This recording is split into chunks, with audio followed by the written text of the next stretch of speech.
Okay, nya ide YouTube ya YouTube Facebook boji. Aha. Nya o YouTube Facebook boji. Fifila ma dibe mia bwale yo na YouTube. Omega ngo bill jagbane na subscribe. Ele vevede na pa jagbane na subscribe. Ele vevede na subscribe. Ga mene me kon ye de ko to dara. Wa nya magbanto ahwe. Ele go mesinamde wa nya magbanto ahwe. Tawa jagbane na subscribe. Tanu iwo mele nyobe. Na ide YouTube ele nu kpola wa kpobe o na tefede be sign up. Alo sign in. Alego mesenamde. Aha. No na ide sign in lef mara. Ni wiya joinye be yama. Alego mesenamde. Na ide sign in lef mara. Email de la no asiwe.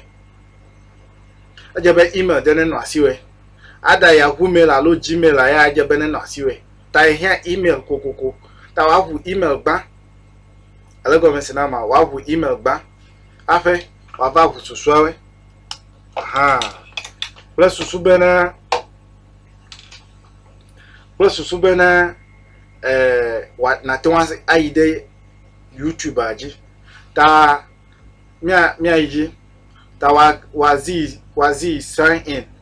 One now create account. If you have an account ema ta never vupola a feature nkwade sia de wate wan kobu.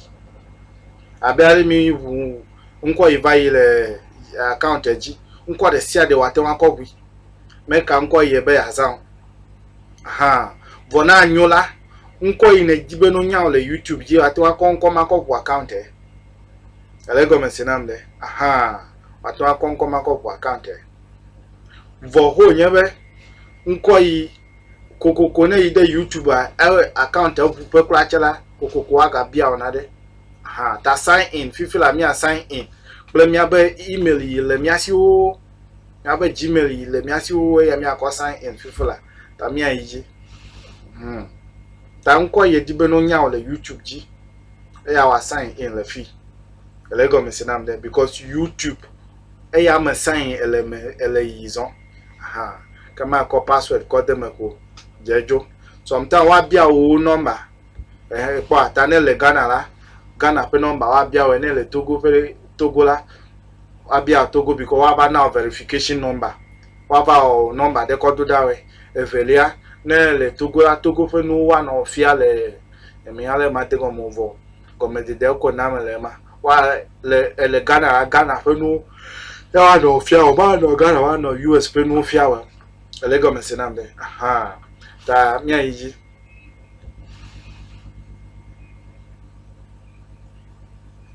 ekpere ta mi ayi continue ta ekpo nko yi ne ko wu account la ya nyema ekpo de nko yi ne ko wu account ya aje ta your new email address is ekpere ta nko ye ko ejibe wa wu akovu YouTube de ya ma eto vuvu na yi ne ko wu Gmail account yi ne vuvai alego mesede. Aha. Sometimes you can use both at the same time. You can use both at the same time. Tane wo mistake le Gmail account. Nko ye dibe azale Gmail account. Ne wo mistake le fuma kwa chela. Ne ide YouTube mala nko ye dibe ya atwa edit anytime. Atwa throw anytime.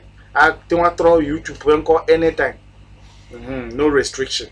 Tami ayiji. Ta fifilara na ezijila wa ga throw cover YouTube. Vone o throw cover YouTube ne bu YouTube account avolu no throw over YouTube la zo apo aba o settings o ta setting aje wa po be je po le fi te pe yi je po le fi te pe yi nu ale ametata le no metata so o picture kwa akode fuma ta mi ayiji elego misire ta nko ye ko bu YouTube are nko ema e po de ta channel at gmail.com. Ta fifila na zi asi GML fila wa ko cover create studio.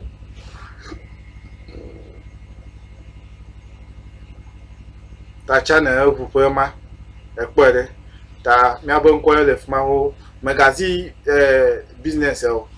Ha.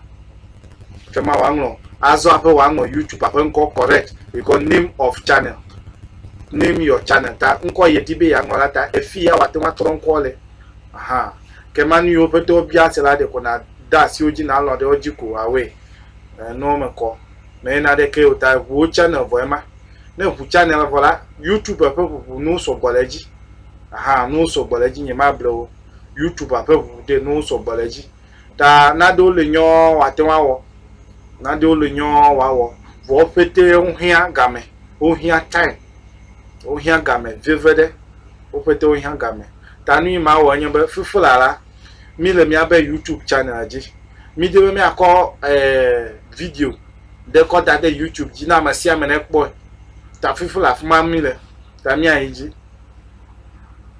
to akpo be wazi aha na zifila azape fufula mi le photo di na mi akọ da de mabe YouTube ape nkume be na mere kpo YouTube ala anya be o kodwe ya kwesie ya alo na mo yo nkola alo na mere va di ole YouTube jila akpo kotare wo photo abale ele nye kpo na kpo nyu nkume la kpo nyu photo te pele ko nya be nye ha ta photo ti ape imiva kami a di photo me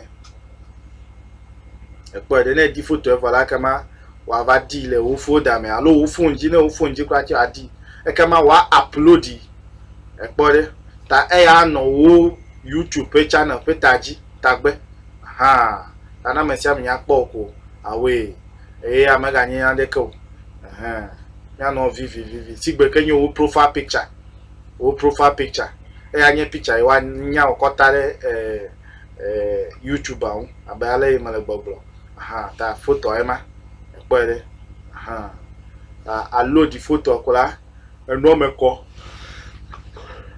aha sorry pa ta ipobe o nkumeje elego mesenam de o nkumeje le noji aha ta mi ayiji ma guga me fun mi ayiji ta fifila never see load la e kama wa pobe mi ava load video ema aha mi ava load video tane zijira kama ava mena misigwe nyewo network elefu de video ta sibe ko mi manage ema ni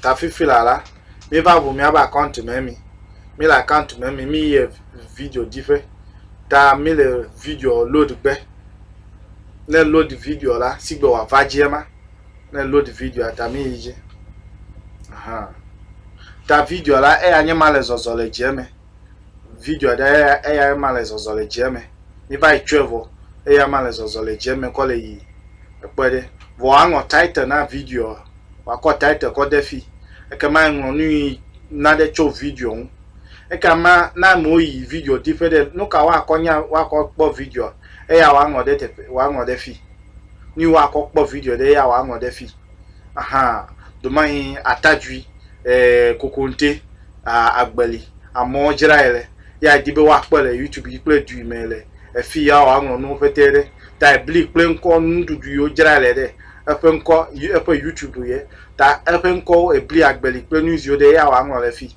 elego mesidam de alo bu jiraele bu pe spare part we e ya wa ngo le fi kama mi ji mega ngobo jagbane na subscribe na channel na mi akono ji ta na video over kwa publish wa si publish na ya si publish kwejo epere sometime la have you ever now publish la wa na be won to na tia thumbnail enye picture iwa akpo na video alego mi sana picture iwa anya kotare video in loading na ta yama video mi load fifila de ya male popo elego mesinama aga nwa bo jagbane na subscribe na ko asichi na tayema ne anytime dibe atro na de video unchela watenwa tro nu tiano thumbnail emi thumbnail e ya nye photo iwa akpo akonya de wo video ta pa mama okay ma ko edo ko serefi mi aga yiji the next time maybe I don't know. I love you.